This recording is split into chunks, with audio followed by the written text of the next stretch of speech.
जय हिंद साथियों। Fin IAS के यूट्यूब चैनल पे आप लोगों को स्वागत है। और आज आप देख रहे हैं यूपीएससी सीएससी के अंतर्गत हिंदी साहित्य ऑप्शनल का वीडियो लेक्चर संख्या 12। आज आप पढ़ेंगे प्रश्न पत्र एक के खंड क के अंतर्गत जो सिलेबस है हिंदी भाषा और नागरी लिपि का इतिहास, उसके अंतर्गत 10वां टॉपिक आज आप पढ़ेंगे। 10वां टॉपिक जो है नागरी लिपि की प्रमुख विशेषताएं एवं उनके सुधार के प्रयास तथा मानक हिंदी का स्वरूप। ये हमारा 10वां टॉपिक जो है खंड क के अंतर्गत। खंड क में जो सिलेबस ये है दिया हुआ, मुख्य सिलेबस ये है। और इसी के अंतर्गत निम्न बिंदुओं में मतलब अगर कहा जाए तो कुल 11 टॉपिक है। 11 टॉपिक में से हम 10 टॉपिक के बारे में हमने 9 टॉपिक के बारे में हमने पढ़ रखा है। आज का जो हमारा विषय वस्तु है यही 10वां टॉपिक है, जो कि नागरी लिपि की प्रमुख विशेषताएं एवं उसके सुधार के प्रयास तथा मानक हिंदी का स्वरूप के बारे में है। अगर बात करें पूरे हिंदी साहित्य की लेक्चर संख्या की बात करें तो 350 घंटे की हम हिंदी साहित्य को टारगेट रखे हुए हैं, जिसमें से आज हमारा 12वां लेक्चर है। और यहाँ पे आप देख रहे हैं कि आप ये भी जान लें कि ये जो है कब तक हम कंप्लीट हो जाएगा हिंदी साहित्य। तो 27 यानी कि जनवरी 2027 तक, 2027 के जनवरी मंथ में, मतलब स्टार्टिंग मंथ में ही क्या हो जाएगा, कंप्लीट हो जाएगा। ठीक, अब इसके अंतर्गत, इस टॉपिक के अंतर्गत हमें जो पढ़ना है वो जान लेते हैं। पहले तो हम भूमिका के बारे में चर्चा करेंगे, फिर यहाँ पे देवनागरी लिपि। तो यहाँ पे देवनागरी नहीं बल्कि नागरी लिपि की उत्पत्ति और स्वरूप देखना है। उसके बाद फिर नागरी लिपि की प्रमुख विशेषताएं पे ध्यान देंगे, फिर लिपि के सुधार के प्रयास की बात करेंगे, फिर मानक हिंदी के स्वरूप की चर्चा करेंगे, फिर निष्कर्ष की बात करेंगे। यहाँ भी देवनागरी नहीं होगा, नागरी लिपि हो जाएगा, क्योंकि अक्सर टीचर पढ़ा देते हैं देवनागरी के बारे में। बल्कि आपको लोगों को ये जानना चाहिए कि देवनागरी जो है, नागरी से होते हुए देवनागरी बना है। तो यहाँ पे वही नागरी के बारे में, नागरी लिपि की प्रमुख विशेषताओं के बारे में पढ़ने के लिए दिया गया है सिलेबस। ठीक है, तो इसके बारे में हमें जानना है। इससे पहले मतलब पढ़ने से पहले आज का जो हमारा मोटिवेशनल लाइन है वो क्या है, तो साधन उतना ही पवित्र होना चाहिए जितना कि साध्य। ये अपने आप में बहुत बड़ा अर्थ इसमें छिपा हुआ है। यहाँ पे कहा जाता है कि अच्छा लक्ष्य अर्थात साध्य, अच्छा लक्ष्य को साध्य कहा गया है, कहा जाता है। साध्य को पाने के लिए आपका तरीका जो होना चाहिए वो साधन जिसको कहा जाता है, इसे साधन के रूप में जानते हैं।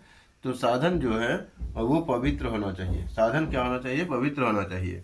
और ये पवित्र का आशय है नैतिक और अनुशासित होना चाहिए। ठीक है, अब देखते होंगे कितना विद्यार्थी जो है आज कल के मैराथन संस्कृति में पढ़ करके कुछ नहीं कर पा रहे हैं। मतलब मैराथन संस्कृति जो है किसी भी प्रकार से छात्र की भलाई में नहीं होता है।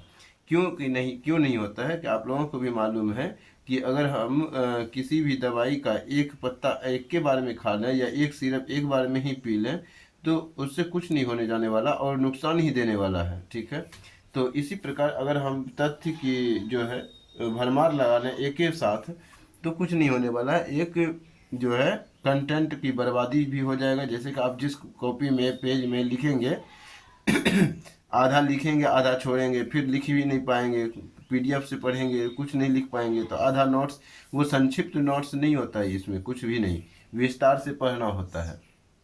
जब तक आप विस्तार से नहीं पढ़ेंगे तब तक कोई चांस नहीं है। तो इसलिए हमें पूरी सिलेबस को कंप्लीट करते हुए हमने इस कोर्स को डिजाइन किया हुआ है 350 घंटे में हिंदी साहित्य को। इसके साथ साथ सीसेट हमारा चल रहा है और उसको भी आप देख सकते हैं। तो चलिए आज हम स्टार्ट करते हैं फटाफट, और इसको आप निबंध पेपर में यूज कर सकते हैं।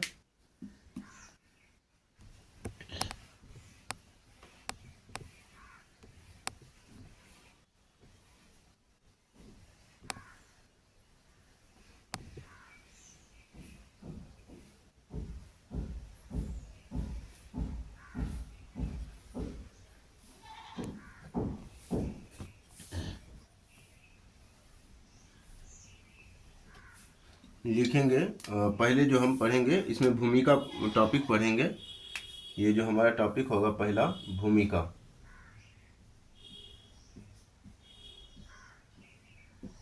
भूमिका के अंतर्गत हमें जो पढ़ना है वो पढ़ना है हिंदी भाषा की अभिव्यक्ति, यानी कि भूमिका के अंतर्गत हमें क्या पढ़ना है वो जान लेते हैं। लिखेंगे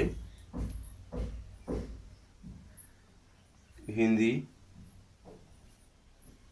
हिंदी भाषा हिंदी भाषा की अभिव्यक्ति, हिंदी भाषा की अभिव्यक्ति देवनागरी देवनागरी लिपि में होती है, लिपि में होती है। ठीक है, हिंदी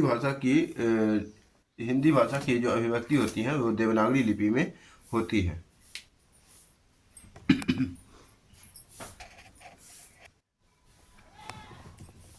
आगे आप लिखेंगे यदि, यानी कि यह लिपि यहाँ पे देवनागरी लिपि में होती है। उसके बाद आगे लिखना है कि यह लिपि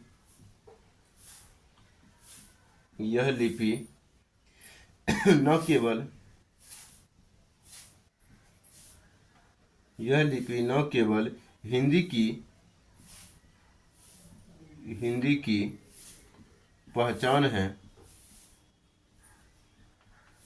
पहचान है, यह लिपि न केवल हिंदी की पहचान है बल्कि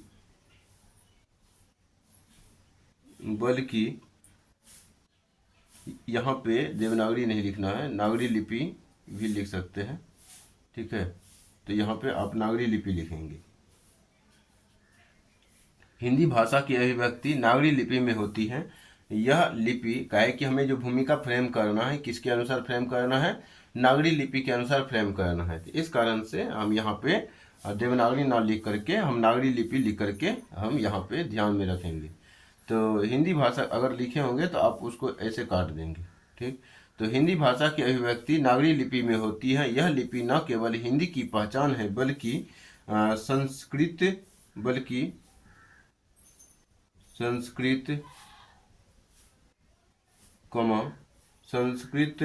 मराठी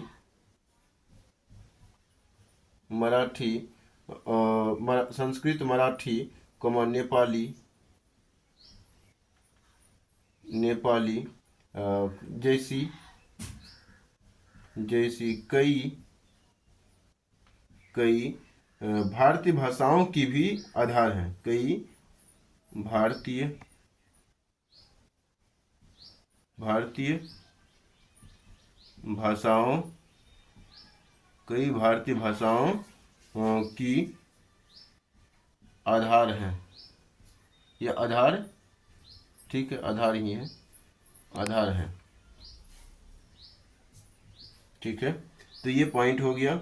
उसके बाद आगे लिखेंगे नागरी लिपि भारत की सबसे वैज्ञानिक और सुव्यवस्थित लिपियों में से एक मानी जाती है।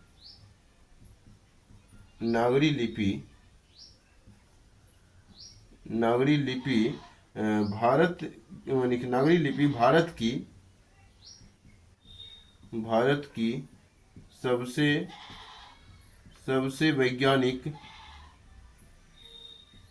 सबसे वैज्ञानिक नागरी लिपि भारत की सबसे वैज्ञानिक और सुव्यवस्थित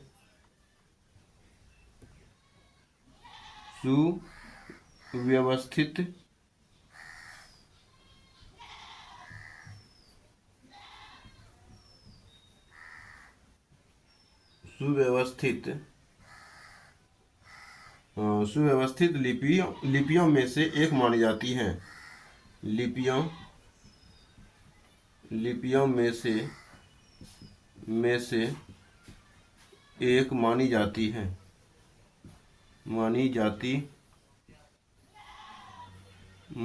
है। ठीक है, मानी जाती है, ये हो गया।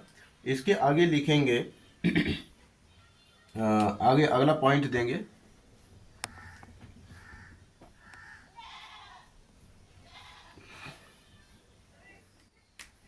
अगला पॉइंट देंगे कि नागरी लिपि की उत्पत्ति और स्वरूप, नागरी लिपि की उत्पत्ति और स्वरूप, इसको हटा ही देते हैं क्योंकि हटने वाला यहाँ पे नहीं है।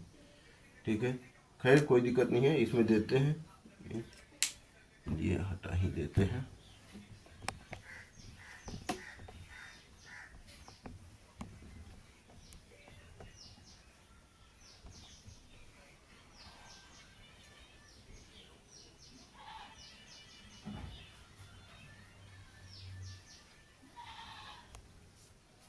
अगला पॉइंट देंगे नागरी लिपि की उत्पत्ति और स्वरूप।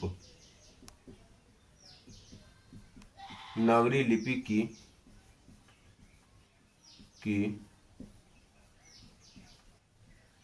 उत्पत्ति और स्वरूप। नागरी लिपि की उत्पत्ति और स्वरूप, पहला पॉइंट आप यहाँ पे देंगे उत्पत्ति का, दूसरा पॉइंट देंगे आप स्वरूप का, स्वरूप। ठीक है, तो यहाँ पे हम यहाँ पे क्या देख रहे हैं, उत्पत्ति और स्वरूप है, इस पे हम नज़र देंगे। तो हम यहाँ पे पॉइंट बाय पॉइंट लिखना है कि नागरी लिपि का विकास ब्राह्मी लिपि से हुआ। नागरी लिपि का विकास, नागरी लिपि का विकास कहाँ से होता है, तो ब्राह्मी लिपि से होता है। ब्राह्मी लिपि से, ब्राह्मी लिपि से हुआ है,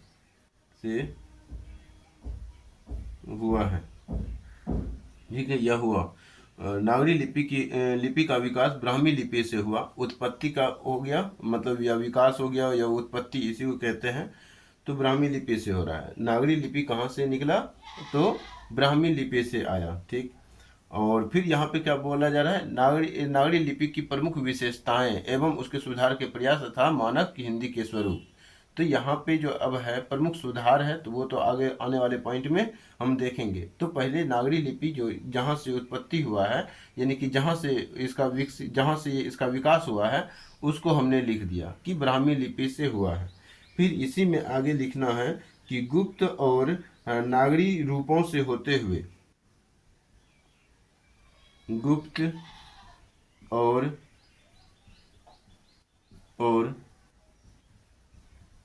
नागरी रूपों से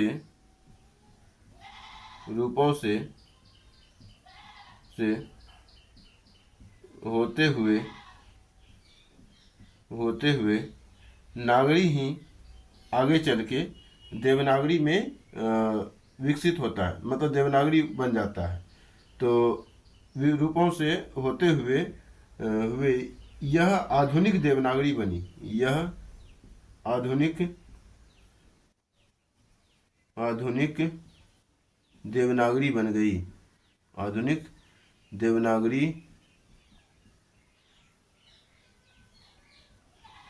देवनागरी बनी। ठीक है, तो इस प्रकार से आप पॉइंट लिखेंगे। फिर आगे आप पॉइंट लिखेंगे,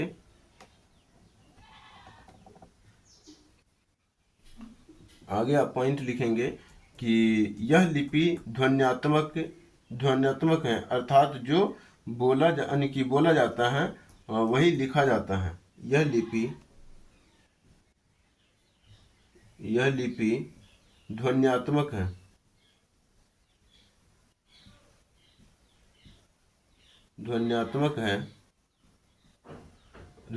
है, अर्थात फनेटिक है।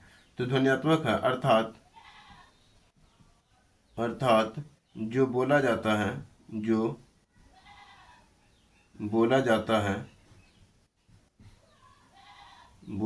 है वही लिखा भी जाता है, वही लिखा जाता है। ठीक है, वही लिखा जाता है। तो इस प्रकार से आपने इसमें 2 पॉइंट लिखा। ठीक है, आगे आप इसमें लिखना है कि नागरी लिपि की उत्पत्ति। तो अगला पॉइंट आप दे देंगे नागरी लिपि की उत्पत्ति से संबंधित। उत्पत्ति और स्वरूप तो है ही, तो यहाँ पे एक पॉइंट दे करके आप लिखेंगे केवल उत्पत्ति, या तो इसको अलग से पॉइंट बना लेते हैं नागरी लिपि की उत्पत्ति से।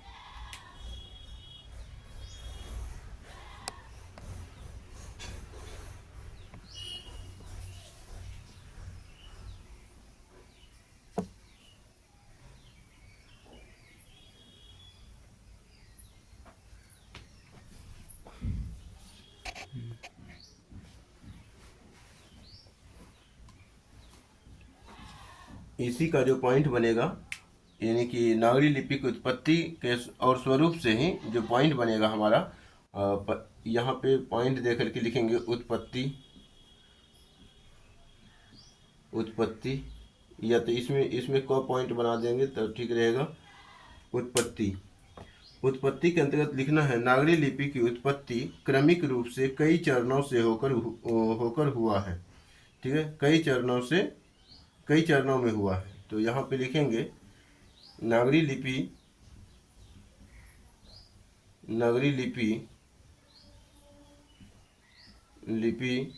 का उत्पत्ति, नागरी लिपि का उत्पत्ति क्रमिक रूप से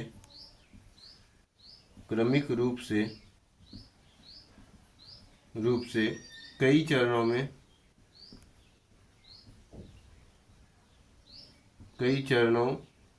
में हुआ है, कई चरणों में हुआ है। ठीक, तो ये दे करके डैश दे देंगे। पहला पॉइंट लिखेंगे इसके अंतर्गत ब्राह्मी लिपि से आरंभ, यहाँ से जो उत्पत्ति होता है नागरी लिपि का ब्राह्मी लिपि से आरंभ होता है। तो यहाँ पे लिखेंगे ब्राह्मी लिपि से आरंभ, ब्राह्मी लिपि से आरंभ। अब इसमें क्या लिखना है, तो इसमें लिखना है कि नागरी की उत्पत्ति ब्राह्मी लिपि से हुई जिसका प्रयोग लिखते ही जाएंगे, ठीक रहेगा। नागरी लिपि या नागरी की उत्पत्ति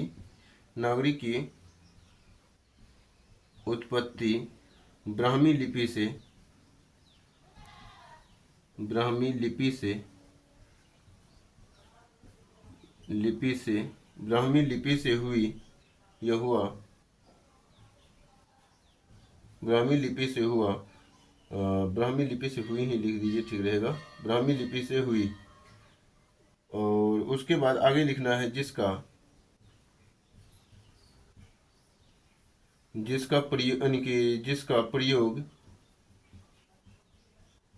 प्रयोग तीसरी शताब्दी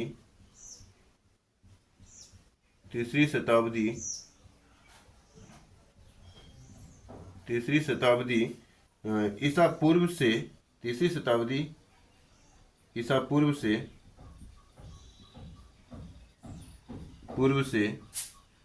शताब्दी ईसा पूर्व से आगे लिखेंगे या तीसरी शताब्दी ईसा पूर्व में सम्राट अशोक के शिलालेखों में मिलता है। ईसा पूर्व में सम्राट अशोक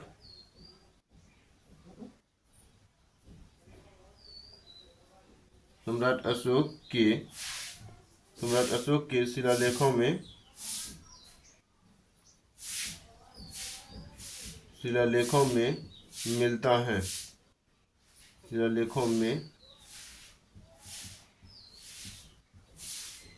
मिलता है, ठीक है। इसके बाद आगे लिखेंगे इसी के अंतर्गत, ये पहले यानी कि इसी के अंतर्गत ये पॉइंट था, तीर का निशान देके, इसी में तीर का निशान देके लिखेंगे आगे कि ब्राह्मी भारत की मूल ध्वन्यात्मक लिपि थी। ब्राह्मी भारत की मूल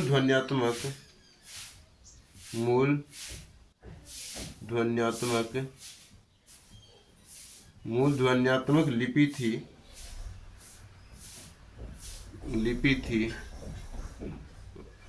लिपि थी। उसके बाद आगे लिखेंगे जिसमें स्वर और व्यंजन दोनों स्पष्ट रूप से अंकित किए जाते थे, कॉमा देके, जिसमें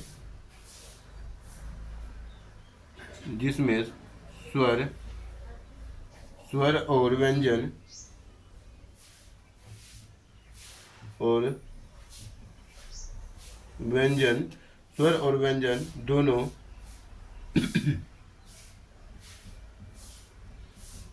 स्पष्ट रूप से अंकित किए जाते थे, अंकित किए जाते थे किए जाते थे। तो ये हो गया हमारा प्रथम पॉइंट। प्रथम पॉइंट, इसके अंतर्गत जो उत्पत्ति का जो प्रथम पॉइंट है ये हो गया। दूसरा पॉइंट लिखेंगे इसी के अंतर्गत, ब्राह्मी लिपि से आरंभ हुआ, ये उत्पत्ति है। दूसरा पॉइंट आप लिखेंगे गुप्त लिपि से नागरी लिपि की ओर, फिर जाकर के होगा नागरी लिपि से देवनागरी की ओर। ठीक है, तो पहले आप इसमें लिखेंगे दूसरा पॉइंट में गुप्त लिपि से नागरी की ओर, गुप्त लिपि से नागरी लिपि यानी नागरी की ओर, नागरी की ओर। ठीक, इसके अंतर्गत लिखना है आगे कि गुप्त काल गुप्त काल गुप्त काल गुप्त काल जो है 4वीं शताब्दी यानी चौथी शताब्दी लिखेंगे, ऐसे भी लिख सकते हैं, फोर्थ इसको पढ़ता है। ठीक है, 4वीं शताब्दी, ठीक है, ऐसे ही लिखना है, कोई दिक्कत नहीं। चौथी शताब्दी से चौथी शताब्दी से चौथी शताब्दी से छठी शताब्दी, छठी शताब्दी, छठी शताब्दी। ठीक है, चौथी से छठी शताब्दी ईस्वी यानी ईस्वी। तो गुप्त काल चौथी शताब्दी से छठी शताब्दी ईस्वी में ब्राह्मी लिपि से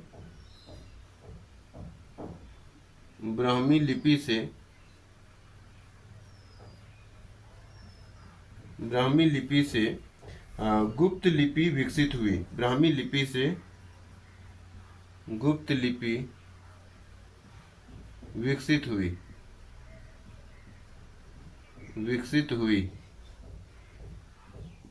ठीक, गुप्त लिपि विकसित हुई। उसके बाद आगे लिखेंगे जिसने अक्षरों को गोल और सरल रूप दिया, जिसने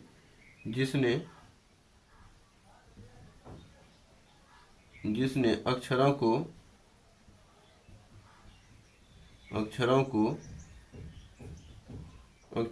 गोल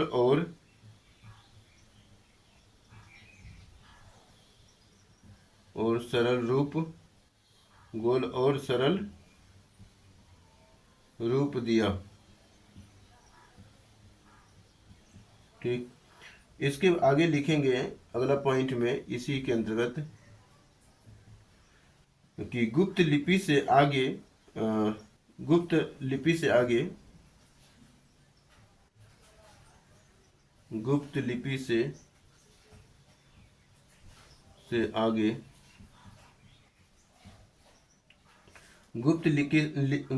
से आगे सिद्ध मातृका लिपि, जो कि 7वीं 8वीं शताब्दी से संबंधित है, बनी, जो संस्कृत ग्रंथों में प्रयुक्त होने लगी। लेकिन गुप्त लिपि से आगे सिद्ध मातृका लिपि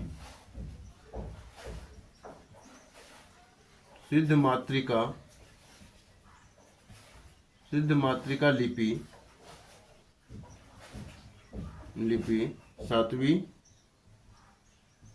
से 7वीं से 8वीं शताब्दी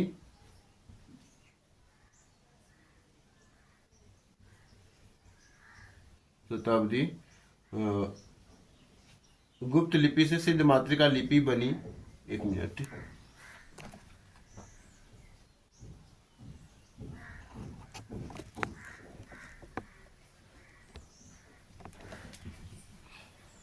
सिद्ध मातृका लिपि बनी। उसके बाद आगे इसी में लिखेंगे जो संस्कृत ग्रंथों में प्रयुक्त होने लगी। जो संस्कृत ग्रंथों में प्रयुक्त होने लगी।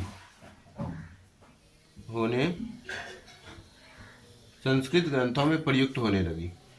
इसके बाद आगे आप लिखेंगे कि ये हो गया पहला पॉइंट। क्या था इसी के अंतर्गत? पहला पॉइंट था उत्पत्ति के अंतर्गत नागरी लिपि की उत्पत्ति में आप पहला पॉइंट देखिए, ब्राह्मी लिपि से आरंभ होता है उत्पत्ति, और उसके बाद गुप्त लिपि से नागरी लिपि की ओर, नागरी से क्या होता है संस्कृत की ओर आगे बढ़ता है।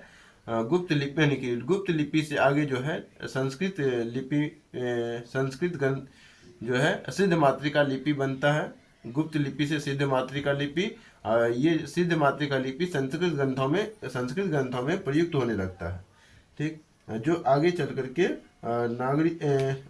नागरी और फिर देवनागरी लिपि में विकसित होता है। तो इसको हटाएंगे, तीसरा पॉइंट लिखेंगे इसी में।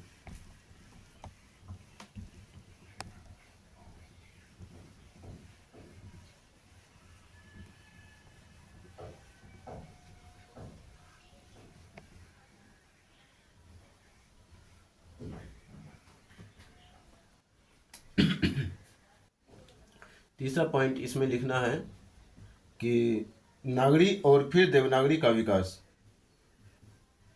नागरी और फिर देवनागरी का विकास। देवनागरी का विकास। नागरी और फिर देवनागरी का विकास। तो इसमें लिखना है कि पहला पॉइंट देखें कि सिद्ध मातृका लिपि से नागरी लिपि बनी। सिद्ध मातृका लिपि से, जो जैसा कि पीछे आप लिखे हुए हैं,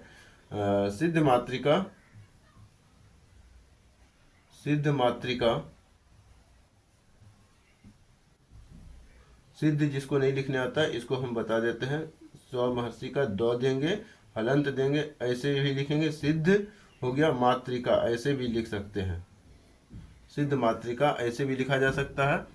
या तो इसी को यहाँ से ध हटाते हैं तो हलंत यहाँ हटा करके यहाँ पे ध लगा देते हैं। ठीक है, तो सिद्ध मातृका बन जाता है। तो सिद्ध मातृका लिपि लिखेंगे। सिद्ध मातृका लिपि से नागरी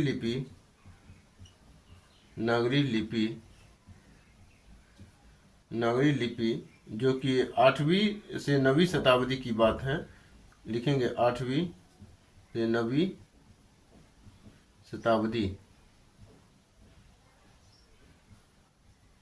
मतलब सिद्ध मातृका लिपि से नागरी लिपि बनी। और फिर आगे पॉइंट लिखना है कि नागरी लिपि से जो है आगे चल के क्या हो जाता है, देवनागरी के रूपों में विकसित हो जाता है। तो यहाँ पे पहले लिखेंगे एक पॉइंट और कि नागरी लिपि का प्रयोग नगरों में होने के कारण इसे यह नाम मिला। नागरी लिपि यानी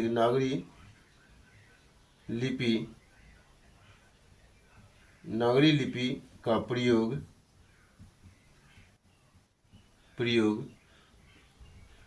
नगरों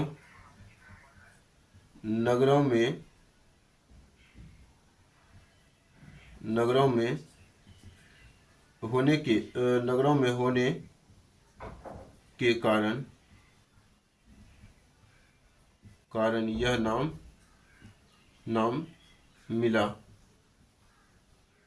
यह नाम मिला। आगे 10वीं से 12वीं शताब्दी में यह लिपि परिष्कृत होकर देवनागरी लिपि कहलाने लगी। क्या लिखेंगे आगे?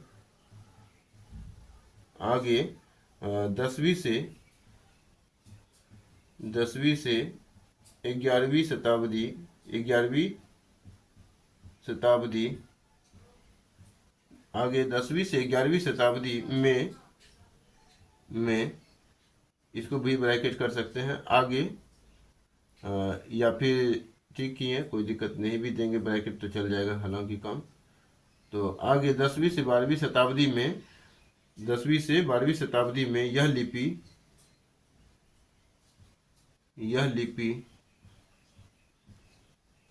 किस लिपि की बात हो रहा है? तो यानी कि यहाँ पे नागरी लिपि की बात हो रहा है। ठीक है, यह लिपि यानी कि यह का मतलब है आशय नागरी लिपि से। आगे 10वीं से 11वीं शताब्दी में यह लिपि परिष्कृत होकर के लिखेंगे, यह लिपि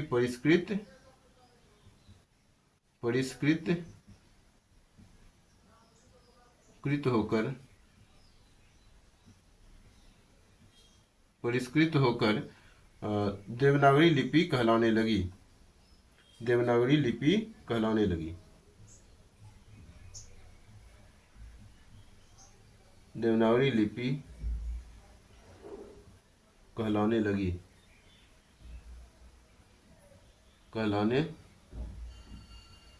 लगी। ठीक। इसके बाद देव का अर्थ विद्वान या श्रेष्ठ होता है। देव का अर्थ जो है देव का अर्थ विद्वान या श्रेष्ठ, और नागरी का अर्थ नगरों में प्रयुक्त, अर्थात श्रेष्ठ नगरों में प्रयुक्त लिपि। इसका अर्थ हो जाएगा श्रेष्ठ नगरों में प्रयुक्त लिपि। थोड़ा इसको मिटा करके लिखना है, इसी में तीसरा पॉइंट में ही लिखना है। एक पॉइंट और लिखना है इसी के अंतर्गत।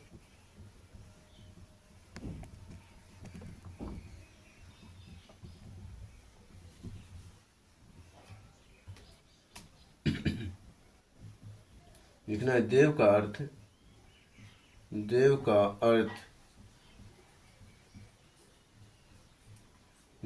अर्थ यहाँ पे विद्वान या श्रेष्ठ, विद्वान या श्रेष्ठ, कॉमा नागरी का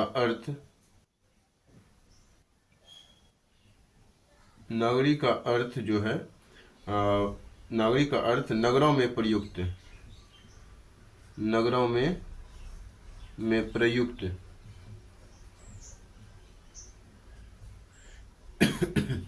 नगरों में प्रयुक्त, अर्थात श्रेष्ठ नगरों में प्रयुक्त, अर्थात श्रेष्ठ नगरों में प्रयुक्त लिपि,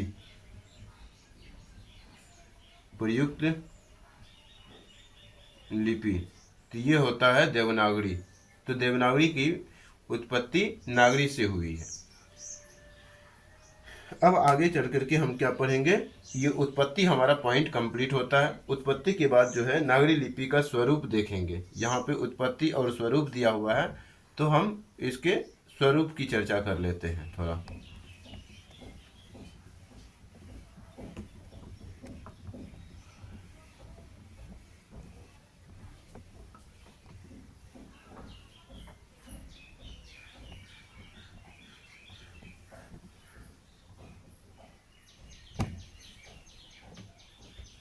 ये क पॉइंट था, ये उत्पत्ति क पॉइंट था। अभी हम ख पॉइंट पे आगे बढ़ रहे हैं। ख पॉइंट में लिखेंगे स्वरूप।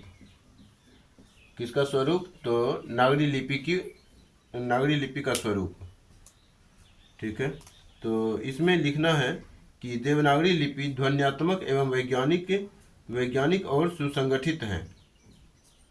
देवनागरी लिपि की विशेषताएं प्रमुख हैं। तो इसमें लिखेंगे पहले पॉइंट में लिखेंगे देवनागरी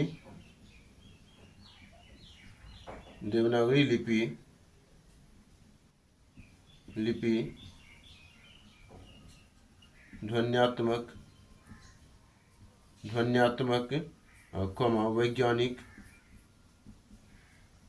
वैज्ञानिक और सुसंगठित हैं। सुसंगठित हैं, ठीक है। और इसी के अंतर्गत इसकी निम्न विशेषताएं हैं। इसकी विशेषताएं निम्न हैं। इसमें क्या लिखेंगे? विशेषताएं प्रमुख हैं। विशेषताएं प्रमुख हैं। प्रमुख हैं। पहला जो लिखेंगे, पहला पॉइंट, इसमें पहला पॉइंट लिखेंगे कि अक्षर संरचना। अक्षर संरचना ये होता है स्वरूप। स्वरूप में हम क्या देखते हैं? अक्षर संरचना देखते हैं, ध्वन्यात्मकता देखते हैं, सिरे यानी सिरोरेखा देखते हैं, फिर संयुक्ताक्षर देखते हैं, वर्णमाला का क्रम देखते हैं, अस्पष्टता और एकरूपता देखते हैं, स्वर चिन्ह प्रणाली को देखते हैं। तो ये सब हम किसमें देखते हैं? स्वरूप के अंतर्गत देखते हैं। तो क्या पढ़ेंगे? पहला अक्षर संरचना। अक्षर संरचना की अगर हम बात करें यानी कि नागरी लिपि के, तो इसमें लिखेंगे कि इसमें 13 स्वर और 33 व्यंजन हैं।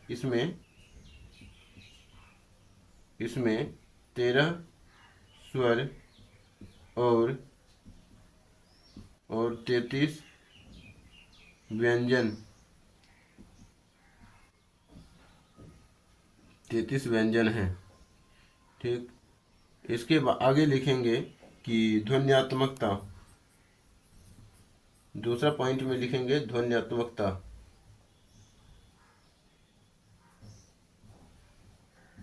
ध्वन्यात्मकता इसके अंतर्गत लिखना है जैसा बोला जाता है वैसा ही लिखा जाता है। जैसा बोला जाता है, बोला जाता वैसा ही लिखा भी जाता है। लिखा भी जाता है, ठीक, लिखा भी जाता है। और इसके बाद तीसरा पॉइंट में लिखना है कि सिरोरेखा। सिरोरेखा सिरोरेखा इसके अंतर्गत लिखना है शब्दों के ऊपर एक रेखा जो उन्हें जोड़ती है। शब्दों के ऊपर जैसे ये शब्द है, ठीक है, शब्द अपने आप में शब्द है, इसके ऊपर जो एक लकीर दिए हुए हैं, यही इसका क्या है? सिरोरेखा है, जो क्या कर रहा है? वर्णों को आपस में जोड़ने का काम कर रहा है। सिरोरेखा शब्दों के ऊपर एक रेखा जो उन्हें जोड़ती है। जो शब्दों के ऊपर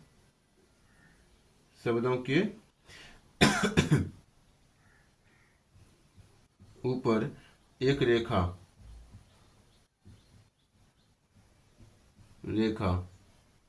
जो वर्णों को आपस में जोड़ती है। जो वर्णों को आपस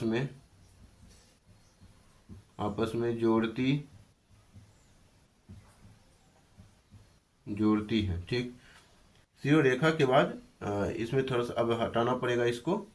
आगे चौथा पॉइंट लिखेंगे इसी के अंतर्गत।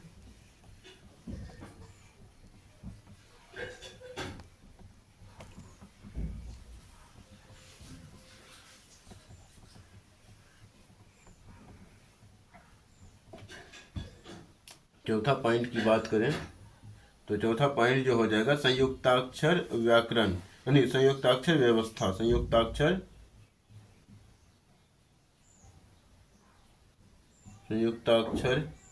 व्यवस्था। संयुक्ताक्षर व्यवस्था के अंतर्गत बताना है कि जैसे जो है अक्षत्र ज्ञ, जैसे अक्षत्र संयुक्त अक्षर के अंतर्गत तालव स्व भी आता है, अक्षत्र ज्ञ भी आता है, ठीक है। तो ये सब संयुक्ताक्षर है। और आगे की बात करें तो संयुक्ताक्षर व्यवस्था के अंतर्गत ये आता है जैसे, और पांचवा पॉइंट आप लिखेंगे कि वर्णमाला का क्रम, वर्णमाला का क्रम, वर्णमाला के क्रम में लिखना है कि कंठ्य और ओष्ठ्य तक वैज्ञानिक क्रम में ध्वनियाँ, कंठ्य और या कंठ्य से ओष्ठ्य तक,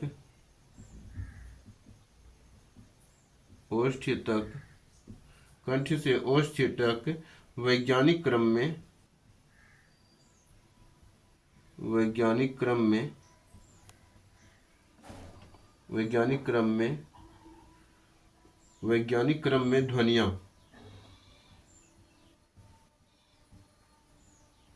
क्रम में ध्वनियाँ। इसके आगे लिखना है कि अस्पष्टता और एकरूपता, छठा पॉइंट लिखना है अस्पष्टता और एकरूपता, अस्पष्टता और एकरूपता। ठीक, तो इसमें लिखना हर अक्षर का एक निश्चित उच्चारण होता है, हर अक्षर का एक निश्चित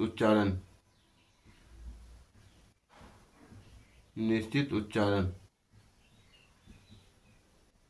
ठीक, और उसके बाद स्वर चिन्ह प्रणाली, इसी में जो सातवां पॉइंट देंगे, अगर लास्ट पॉइंट होगा ये, तो स्वर चिन्ह प्रणाली, स्वर चिन्ह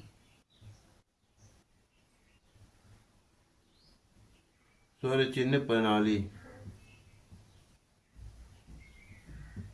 इसके अंतर्गत बताना है कि व्यंजनों के साथ प्रयुक्त स्वर संकेत को सरल बनाते हैं, व्यंजनों के साथ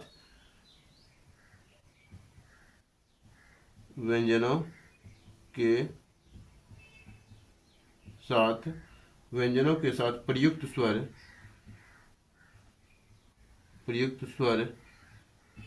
व्यंजनों के साथ प्रयुक्त स्वर संकेत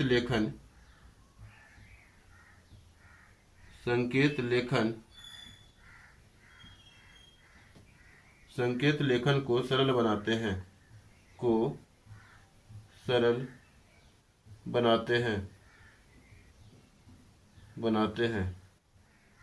ठीक है, तो यहाँ हमने बोला और आपने सुन करके भी आप इतना सा लिख सकते हैं।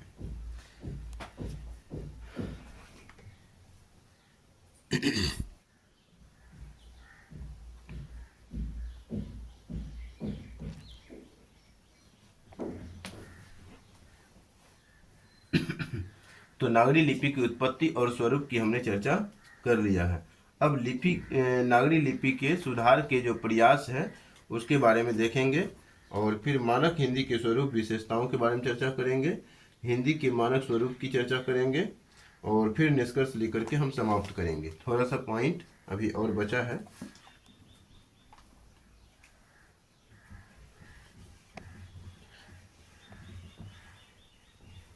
ये हमारा नागरी लिपि की उत्पत्ति और स्वरूप कंप्लीट हो चुका है। इसके अंतर्गत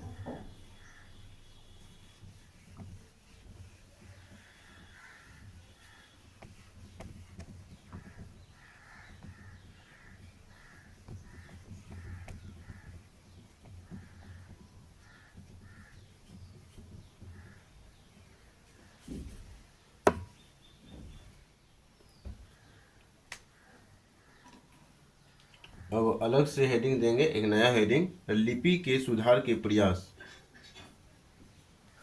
लिपि सुधार के प्रयास, यहाँ पे क्या बोल लिखा हुआ है, सुधार के प्रयास लिखा है, तो लिपि सुधार के प्रयास। ठीक है, अब इसके अंतर्गत पॉइंट बाय पॉइंट लिखेंगे। स्वतंत्रता के बाद लिपि को आधुनिक और तकनीकी रूप देने के लिए लिखेंगे, स्वतंत्रता के बाद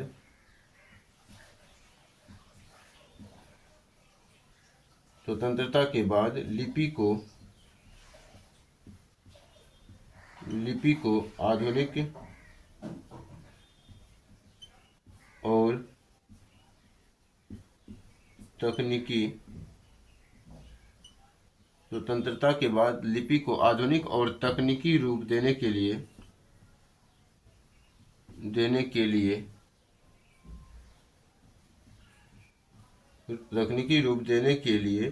अनेक प्रयास हुए।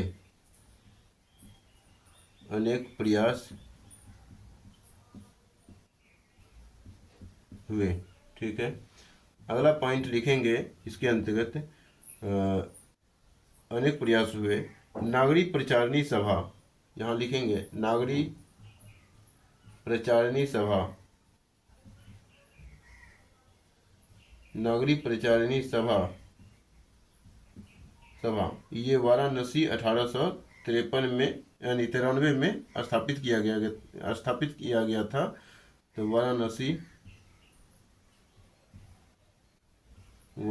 1893 ने नागरी प्रचारणी सभा ने लिपि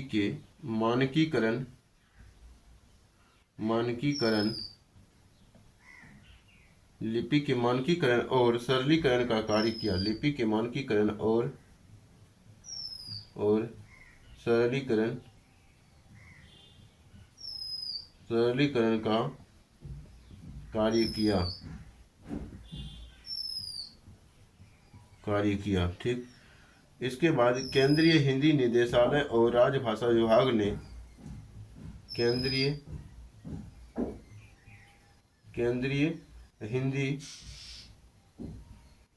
हिंदी निदेशालय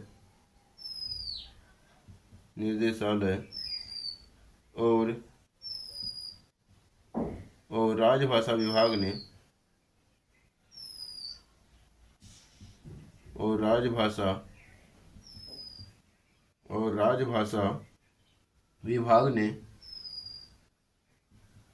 विभाग ने देवनागरी के लिए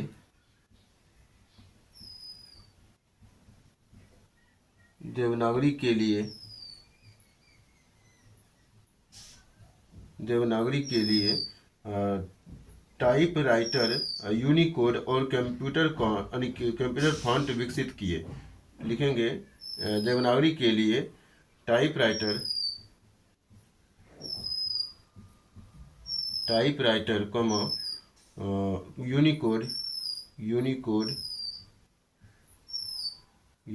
यूनिकोड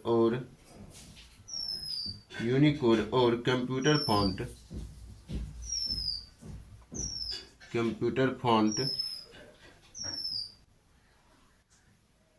कंप्यूटर फॉन्ट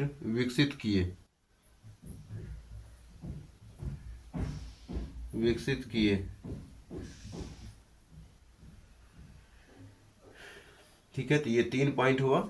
अभी और पॉइंट इसमें लिखना बाकी बचा है और इसमें 2 पॉइंट और लिखना है।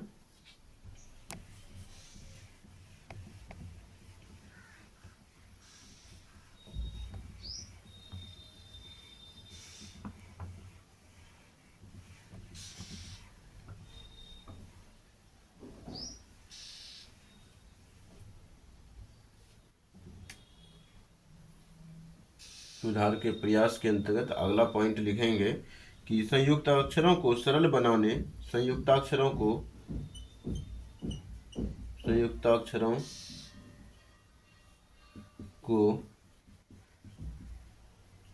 सरल बनाने वर्तनी को अनिवर्तनी एक रूप करने, वर्तनी में एकरूपता लाने के लिए भी लिख सकते हैं। वर्तनी में एकरूपता लाने के लिए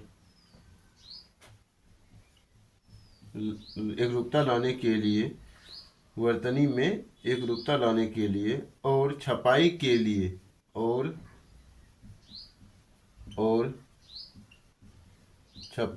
लिए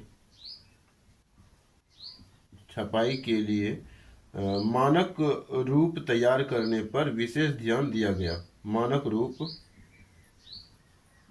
रूप लिखेंगे मानक रूप तैयार करने के लिए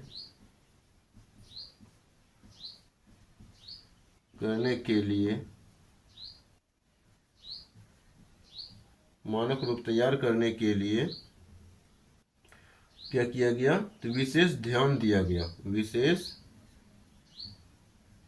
विशेष ध्यान दिया ठीक है, विशेष ध्यान दिया गया। आगे लिखेंगे अब देवनागरी पूर्ण रूप से डिजिटल लिपि बन चुकी है और विश्व भर में प्रचलित है। अब देवनागरी या फिर नागरी लिपि जो है, नागरी लिपि के बारे में पढ़ रहे हैं तो नागरी को ही जो आगे विकसित होकर के देवनागरी लिपि बन गया है। अभी जो है अब नागरी लिपि ही अब के संदर्भ में वो देवनागरी के रूप में जाना जाएगा, तो इसलिए आप देवनागरी भी यहाँ पे लिख सकते हैं। अब अगर अब लिख रहे हैं तो अब आप देवनागरी यहाँ पे यूज कर सकते हैं शब्द का। अब नागरी ही देवनागरी के रूप में पूर्ण रूप से विकसित। अब नागरी ही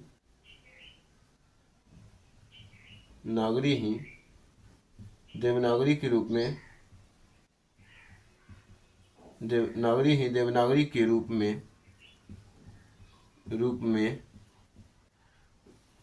में पूर्ण रूप से डिजिटल रूप में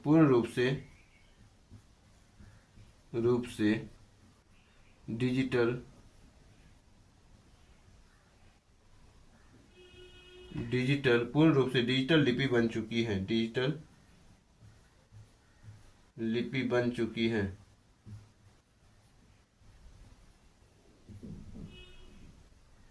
पूर्ण रूप से डिजिटल लिपि बन चुकी है और विश्व भर में प्रचलित है।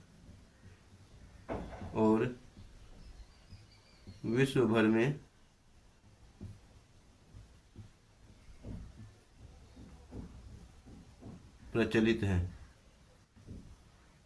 भर में क्या है, तो प्रचलित है। ये हमारा लिपि के सुधार के प्रयास कंप्लीट हो गया।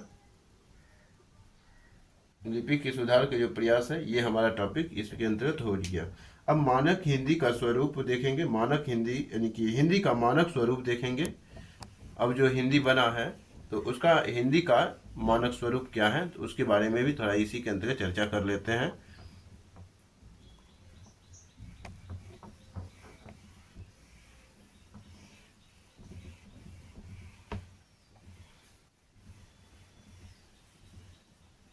यहाँ पे लिखा हुआ है जैसा कि मानक हिंदी का स्वरूप, इसकी अब चर्चा करने वाले हैं। तो यहाँ पे हेडिंग देंगे मानक हिंदी का स्वरूप। मानक हिंदी का स्वरूप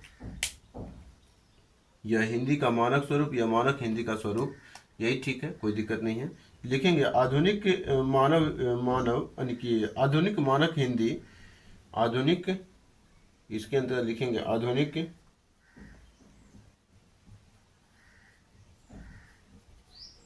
मानक हिंदी। आधुनिक मानक हिंदी का आधार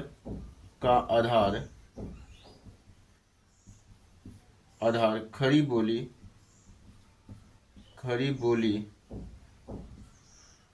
बोली यानी कि पश्चिमी उत्तर प्रदेश की बोली है। खड़ी बोली अर्थात पश्चिमी उत्तर प्रदेश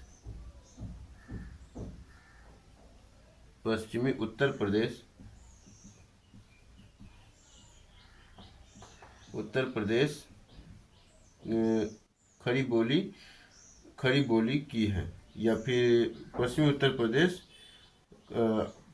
यहाँ पे देखेंगे कि आधुनिक मानक हिंदी का जो आधार है खड़ी बोली है। बस हो गया, खड़ी बोली है। खड़ी बोली का अर्थ है पश्चिमी उत्तर प्रदेश से। ठीक है, जो खड़ी बोली का जो संबंध है वो कहाँ से है, तो पश्चिमी उत्तर प्रदेश से है। वो भी हमने ब्रैकेट में लिख दिया। इसके आगे अगर लिखना हो तो इसमें आगे लिखेंगे कि इसमें आगे लिखना है कि इसमें देवनागरी लिपि का प्रयोग होता है।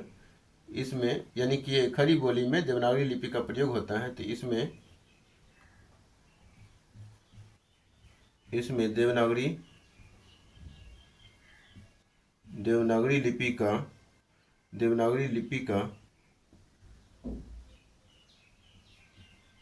देवनागरी लिपि का प्रयोग होता है। इसमें देवनागरी लिपि का प्रयोग होता है और हिंदी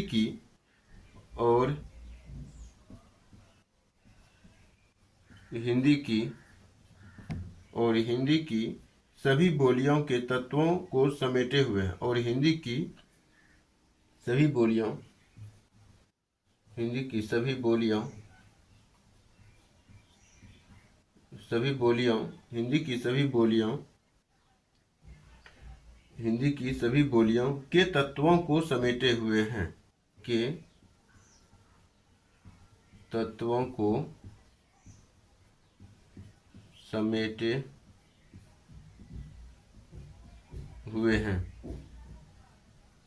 के तत्वों को समेटे हुए हैं, इस प्रकार से मानक हिंदी का स्वरूप हमने कंप्लीट कर लिया है। अगर देखेंगे कि इसके अंतर्गत एक दो पॉइंट और भी लिखना हो तो भी लिख सकते हैं, हालांकि वो पीछे वाले पॉइंट से ही संबंधित होगा, तो इस कारण से हम छोड़ भी सकते हैं। और यहाँ पे अब हम जो देखेंगे मानक हिंदी की प्रमुख विशेषताएं, तो मानक हिंदी की जो है प्रमुख विशेषताओं की भी, अगर मानक हिंदी यहाँ पे आया है तो इसकी विशेषताओं पे भी थोड़ा सा हम चर्चा कर लेते हैं।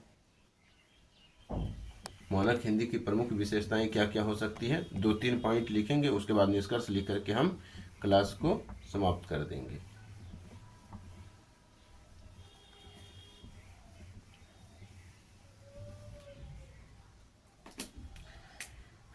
यहाँ पे लिखेंगे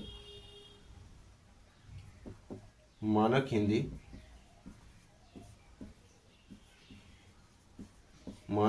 की प्रमुख विशेषताएं, ठीक है। मानक हिंदी की प्रमुख विशेषताएं, यहाँ पे देखना है कि उच्चारण की शुद्धता और वाक्य संरचना की सरलता। यहाँ पे पहला पॉइंट जो होगा व्याकरण की शुद्धता। मानक हिंदी की प्रमुख विशेषताएं क्या क्या हैं, तो व्याकरण की शुद्धता होती है मानक हिंदी में, शुद्धता और वाक्य संरचना की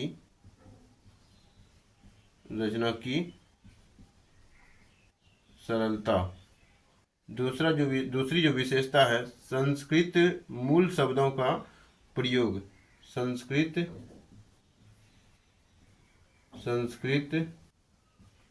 मूल शब्दों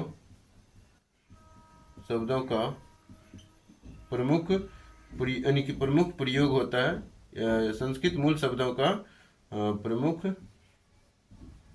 प्रयोग, ठीक है। अगला लिखेंगे इसमें उच्चारण और लेखन में समानता। उच्चारण और लेखन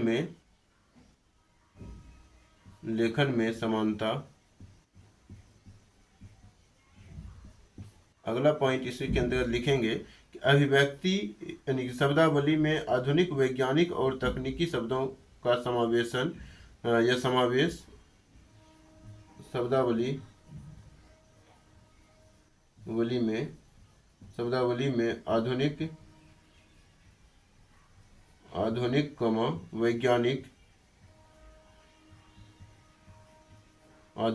वैज्ञानिक और तकनीकी शब्दों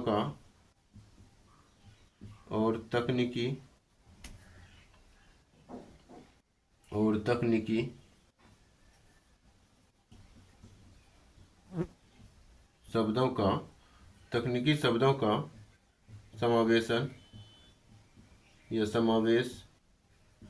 आगे लिख सकते हैं अगला पॉइंट में लास्ट पॉइंट में अभिव्यक्ति में राष्ट्रीय और सार्वभौमिक दृष्टिकोण। अभिव्यक्ति में अभिव्यक्ति में अभिव्यक्ति में राष्ट्रीय और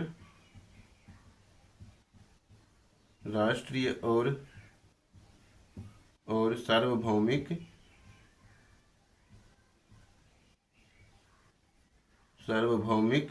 दृष्टिकोण और इसी के अंतर्गत लास्ट पॉइंट जो लिख यानी कि ये हो गया दृष्टिकोण, इसके ये पॉइंट कंप्लीट हो गया। ठीक है, तो अभिव्यक्ति में राष्ट्रीय और सार्वभौमिक दृष्टिकोण है।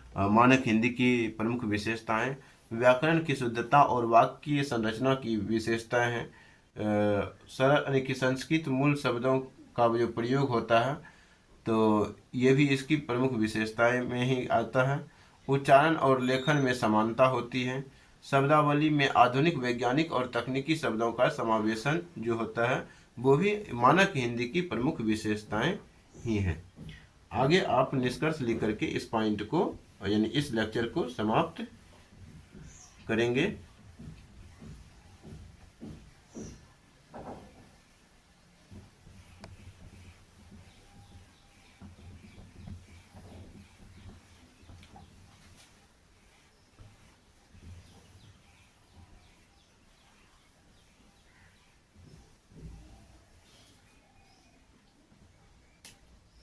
लिखेंगे निष्कर्ष।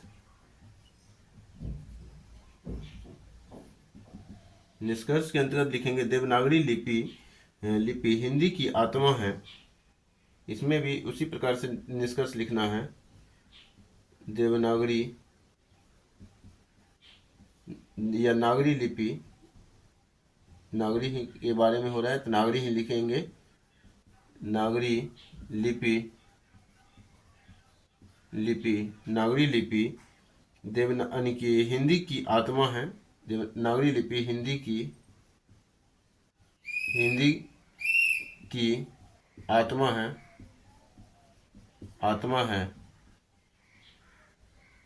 है। इसकी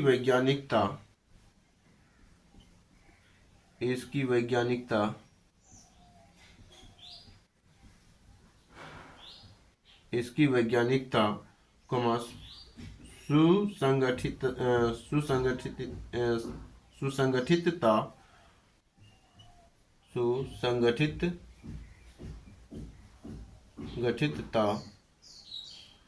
कमा और लचीलापन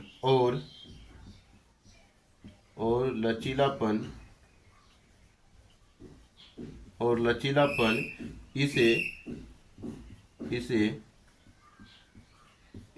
अन्य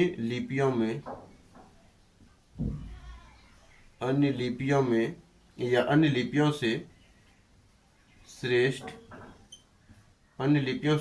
बनाते हैं। ठीक है, निरंतर सुधार और तकनीकी अनुकूलन से निरंतर सुधार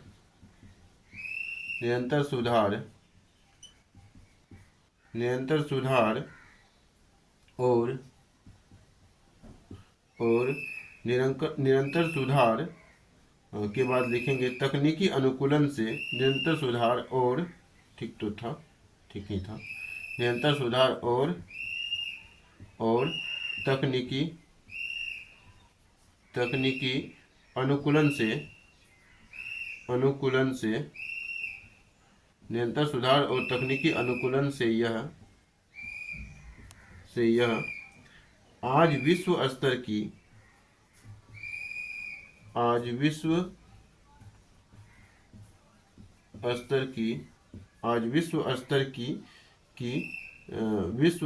की समक्ष या विश्व स्तर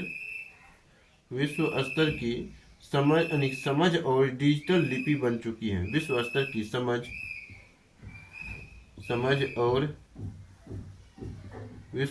समझ और डिजिटल लिपि बन चुकी है। डिजिटल लिपि बन चुकी है। बन चुकी है। उसके बाद आगे लिखेंगे कि मानक हिंदी देवनागरी की एक सशक्त नींव पर खड़ी होकर, लिखेंगे आगे, मानक हिंदी देवनागरी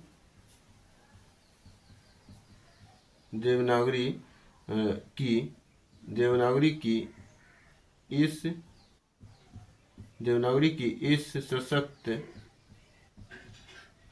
इस सशक्त नींव पर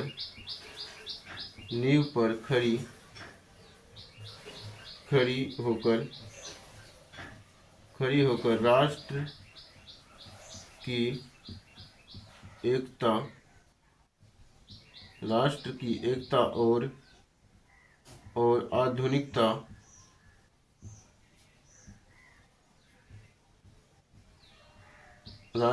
और आधुनिकता दोनों का प्रतीक है।